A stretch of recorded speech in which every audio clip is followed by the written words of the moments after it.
My son Matthew was diagnosed with PDD at the age of 2.5 in August or September of 2003. In August of 2003, he was evaluated by early intervention, and we were told that he had the speech of a 9-month-old and that he needed to get extensive speech. And he also needed developmental therapy and occupational therapy as well. Upon going to the neurologist for an actual diagnosis, a clinical diagnosis, some of the other indicators that Matthew was demonstrating was toe walking, not wanting to play with other children. At birthday parties, he would take something and go off by himself, no eye contact.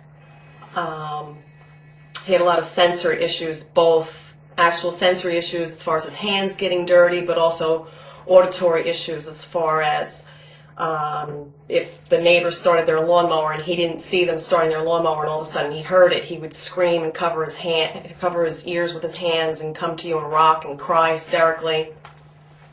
He compulsively washed his hands. Just a lot of different things that when we went to the neurologist, that's the diagnosis we got was PDD.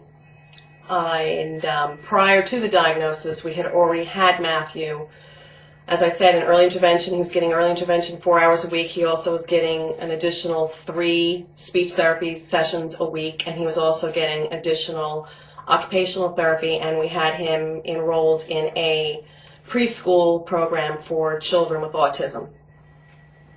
By December of that year, 4 months had passed that he had been involved in all of these therapies and activities, and we really hadn't seen the progress that we had hoped or liked to have seen.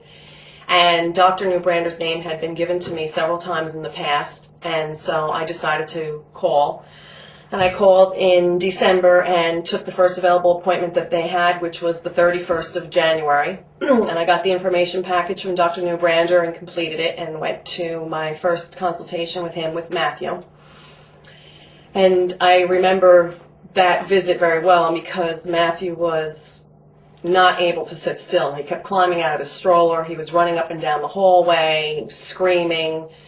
And in that hour and a half, I tried to get as much information and understand as much as I could from what Dr. Neubrander was telling me. And to explain to best summarize my feelings of my first visit with Dr. Neubrander, I was extremely skeptical. I was not prepared really to hear that I was going to have to give my child an injection every 3 days. I thought I was going to go there and he was going to put my son on some type of a diet and vitamins and supplements, and but an injection wasn't something that I was really prepared to hear, and I really wasn't too keen on it, to be honest. I really didn't like the idea. But after listening to him for an hour and a half and coming home and discussing with my husband and thinking about it, we decided that the worst thing that could happen by giving this to him is no change at all. And at best, or the very least, we could see somewhat of a change. So we decided to do the injections. And Matthew got his first injection on February 3rd of 2004. And my husband and I decided that we were not going to tell anybody right away that we were doing this, because we wanted really honest feedback from people to see if there was a change. So we told no one and started giving him the injections, and by the second or third injection, we started getting feedback from his occupational therapists from early intervention and from his speech therapists from early intervention, and also his speech therapist that we were taking him to privately. I remember his occupational therapist, when she came in, it was after he had his second or third injection, she came in and said, who is this child? He's not the same child I saw last week. He's cooperative, he's transitioning well, he's willing to put his hands in the paint, and there were just a lot of activities that Matthew was able to do in that hour with his OT here at home through early intervention that he wasn't capable of doing in the past. And he was more compliant. As I said, he transitioned much easier from one activity to another, and he wasn't so obsessed with having to have his hands washed after getting them dirty as he had in the past. And both of his speech teachers had commented on the fact that his ability to put 2 and 3 words together seemed to have come much easier than in the past. His speaking prior to that was very choppy.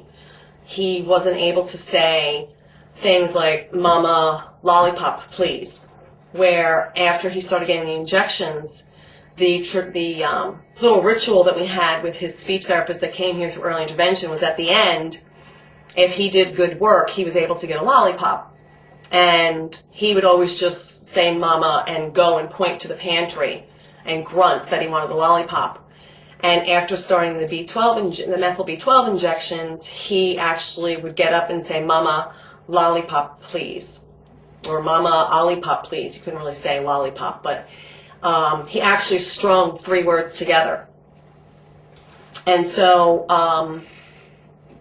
we also started getting feedback from our family. When our family would come over and visit, they noticed that Matthew was able to sit quieter for longer periods of time, and that he would able to pay more attention to his toys. He would pay attention to people when they came in. Prior to that, Matthew did not demonstrate any skills of appropriate play with his toys. He didn't play with anything like it had any type of rhyme or reason or meaning.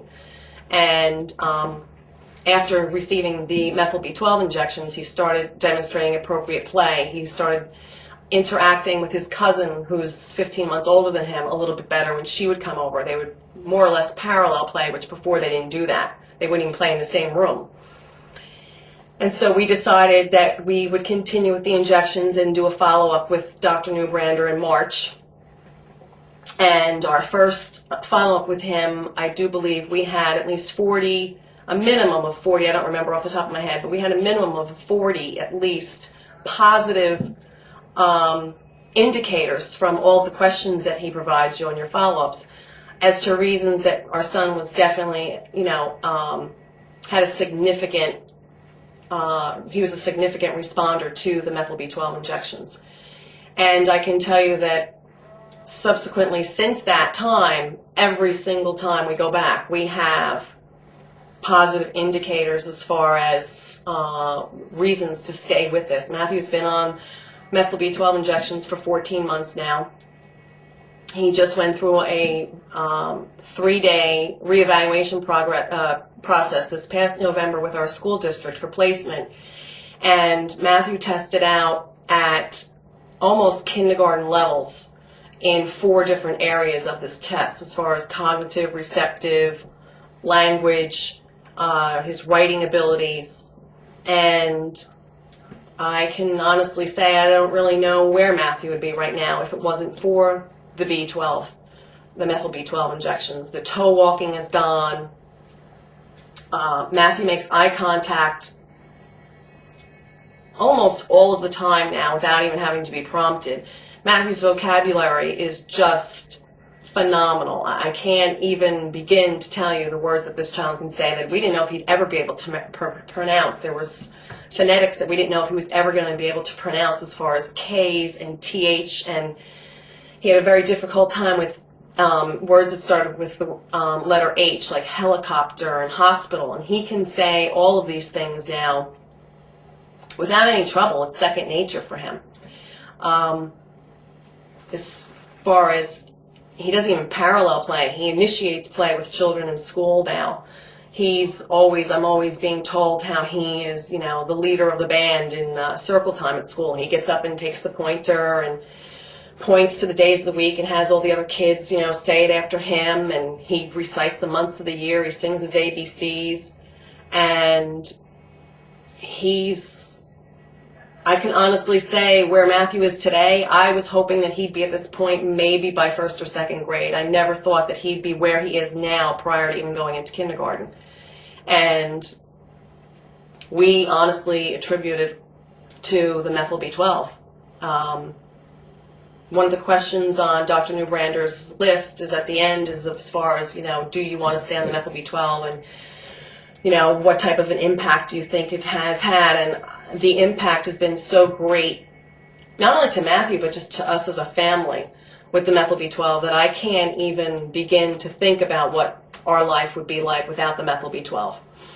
And I can speak from experience that it's not just for me, but I have referred directly and indirectly probably 7 to 8 families right now that also go to Dr. Newbrander, and all of those children have had positive responses, some more than others, and each child, granted, has progress in different areas, but I can tell you that there are quite a few families that will tell you that they have also benefited greatly from the methyl B12 injections.